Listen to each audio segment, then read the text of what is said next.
भारत के मुख्य न्यायाधीश DY चंद्रचूड़ ने शुक्रवार को बड़ा बयान दिया।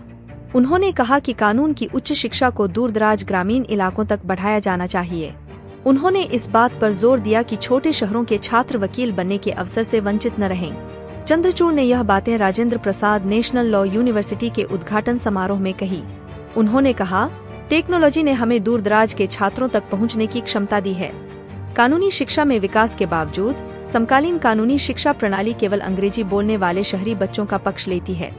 5 कानून विश्वविद्यालयों में विविधता पर किए गए एक सर्वेक्षण से पता चलता है कि विभिन्न पृष्ठभूमि के बच्चे अंग्रेजी बोलने में सक्षम नहीं होने के कारण इन विश्वविद्यालयों में प्रवेश पाने में असमर्थ हैं। CJI चंद्रचूड़ ने हिंदी अनुवाद का जिक्र करते हुए कहा कि 1950 से लेकर 2024 तक करीब 36,000 फैसले का हिंदी अनुवाद सुप्रीम कोर्ट द्वारा उपलब्ध कराया गया है। उन्होंने कहा कि हिंदी अनुवाद का मकसद है कि जो अंग्रेजी नहीं जानते उनके घर तक भी कानून पहुंचे और इसे हर प्रदेश में लागू किया जा सकता है। CJI चंद्रचूड़ प्रयागराज में थे और उन्होंने इलाहाबाद हाई कोर्ट से जुड़ी अपनी पुरानी यादें भी साझा की। उन्होंने कहा कि जब मैं इलाहाबाद हाई कोर्ट में था तब भी अधिकतर वकील माय लॉर्ड कहने के बाद हिंदी में बहस शुरू कर देते थे। उन्होंने कहा कि इसके बाद वह अपने बॉम्बे वाले अंदाज में अनुवाद करते थे।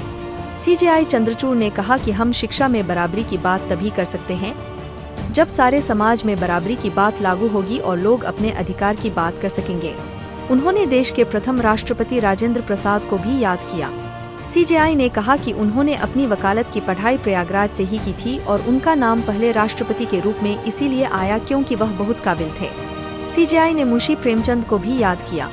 उन्होंने कहा कि मुंशी प्रेमचंद ने कहा था, हमारी शिक्षा व्यवस्था सामाजिक चेतना नहीं जगाती है। मुंशी प्रेमचंद ने ही कहा था कि हमारी शिक्षा का उद्देश्य सबकी भलाई होना चाहिए।